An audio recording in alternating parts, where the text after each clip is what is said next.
So we just challenge everybody. The first 10 people to watch this, just share that with 10 people, and then those 10 people share with 10 people, and that's how you get to 1 billion. That's how it quickly. Yeah, very really, quickly. Really quickly. And it's educational.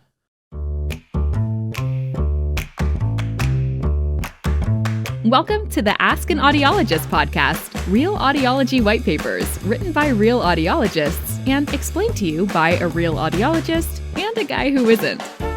Now, here are your hosts, Dr. Michael Squires and Kevin Ziener.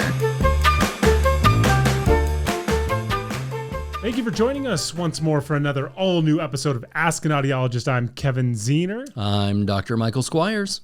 The world of audiology, Dr. Michael, is ever-changing, and with Constantly. that change comes new and exciting treatments for hearing loss and for tinnitus. Yep. Spurred on by the article written by Dr. Al Turi of The Village's Health today, Dr. Michael and I, and by I mean really just Dr. Michael, will launch into what some of those treatments may be. So Yep. I know that we've talked about this many times, and anybody who's listened to you and I talk understands that treatments are pretty symptomatic of the individual. Yep. And so it's going to work right for you in your case.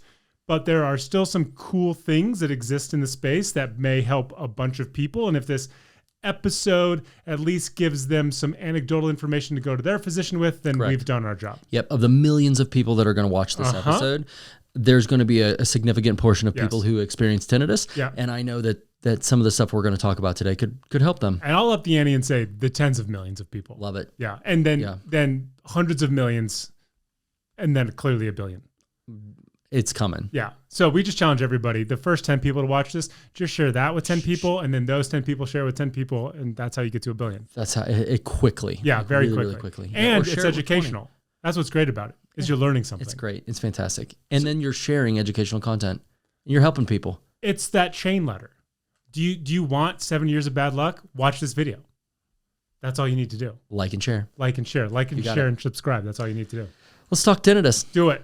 All right. So in terms of tinnitus, one thing that you said is everything is ever changing. Yes. And such is life, such is the world we live in, but such is the industry of audiology.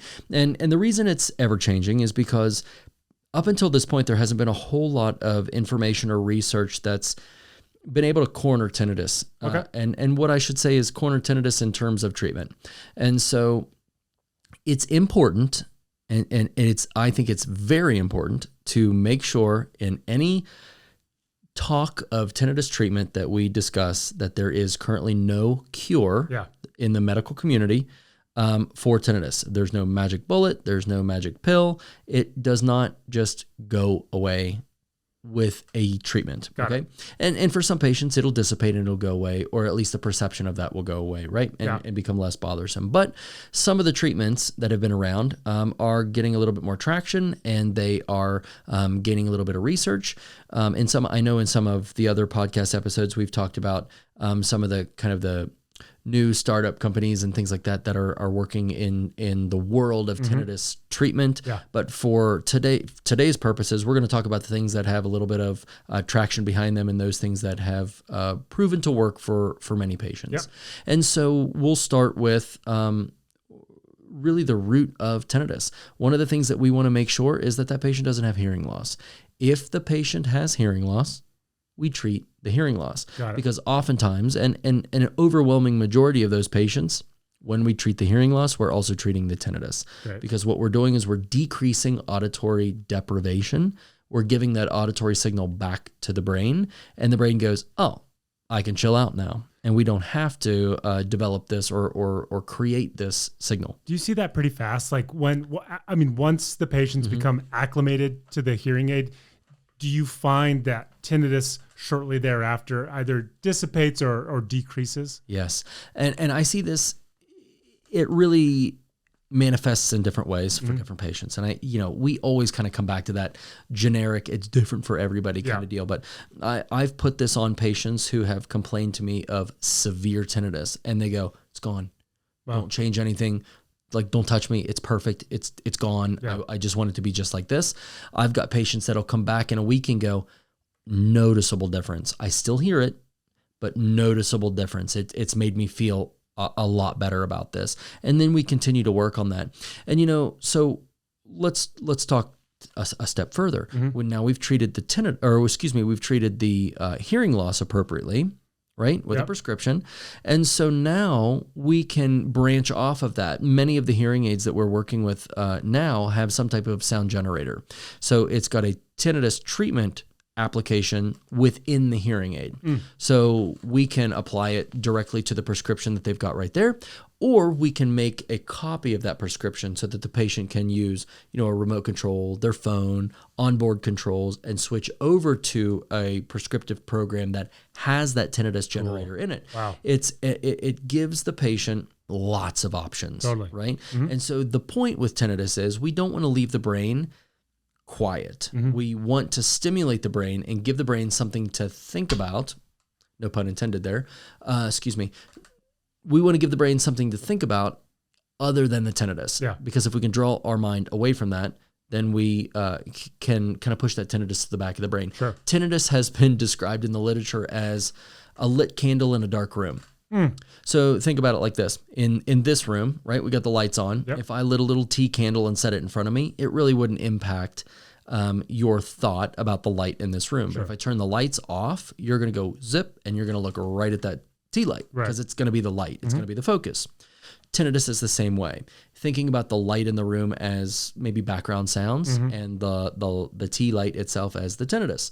So if we keep ourselves in a quiet environment, you're going to notice or perceive that tinnitus more because that's what our brain is focused on. Yeah. But if we can turn the lights on, right, we create a sound environment, sound generators, ear level, like we just talked about it in the hearing aids, or maybe a tabletop at night, then what we do is we can stimulate the auditory system and then we can direct the brain's attention to something else. Got it. Okay. So that's one of the most prevalent treatment options. Of course, then we have things like sound generation therapies, which is what we just mentioned, tabletop sound generators, eliminating those quiet environments as much as we can.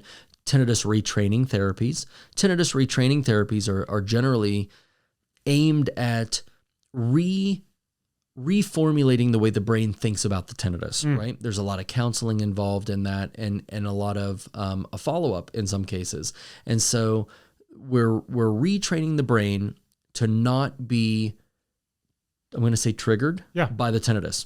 Okay. So we're kind of resetting the limbic system, even to the point where I've talked to patients about, I can't remember where the research came out of, but like 6 deep breaths been found to kind of reset the limbic system so that it will reset that fight or flight center. So if a patient finds themselves getting overly stressed or they can feel that anxiety creeping up, generally they'll also feel an exacerbation of their tinnitus. Okay. And if they can do some deep breathing techniques, then sometimes they're able to calm themselves down enough where they can kind of reset their anxiety levels or stress levels and their tinnitus levels as well. You mentioned music therapy, so if you can touch on that, I just think that's so cool. Yeah, music therapy. Music therapy is used for all kinds of things, not just tinnitus. But generally, when we're talking about music therapy in terms of tinnitus, we're also talking about stress management. Got it. And again, we've touched on this before on this podcast, but we talk about the limbic system in relation to tinnitus all the time. Yeah. The limbic system is that fight or flight center of the brain, what some people refer to as the lizard brain, right? Yeah. And it is going to tell our body what to do and how to feel. And so if we have developed a fear or this trepidation about the tinnitus, then we also develop a checking behavior. It's a little bit like having a small rock in your shoe. You walk a couple steps, you go, it's still there. You walk a couple steps, it's still there. And so what we do with tinnitus is, we'll be about our day and I still hear that tinnitus. And then a couple hours later, you're like, yeah, it's still there. And so the perception of the tinnitus exacerbates because we're checking on it and we're teaching our brain to be triggered by it in some way, whatever the reaction is, a stress reaction or fearfulness or something like that. And if we can control that, and music therapy is one of those, cognitive behavioral therapies is another option rather. If we can control that, then we can also control the reaction and therefore the exacerbation of that as well. So whether you're in need of a tinnitus masking agent or music therapy or anything else under the sun, feel free to migrate your way on over to askanaudiologist.com, and that can be your one-stop resource guide for all your tinnitus questions, as well as your provider. As always, Dr. Michael, thank you so much. Hey, no problem. Thank you, Kevin. See you guys next week. Take care. You can find more information at askanaudiologist.com, and you can follow us on all our social channels at Ask an Audiologist. The information provided on this podcast is for educational and entertainment purposes only and does not substitute for professional medical advice. Dr. Jordan is going to discuss childhood tinnitus, but before we get to that, I think the more pressing question is, Dr. Jordan, what is your favorite Thanksgiving side dish? Ooh. Yeah, side dish. And I promise we'll get to the audiology stuff.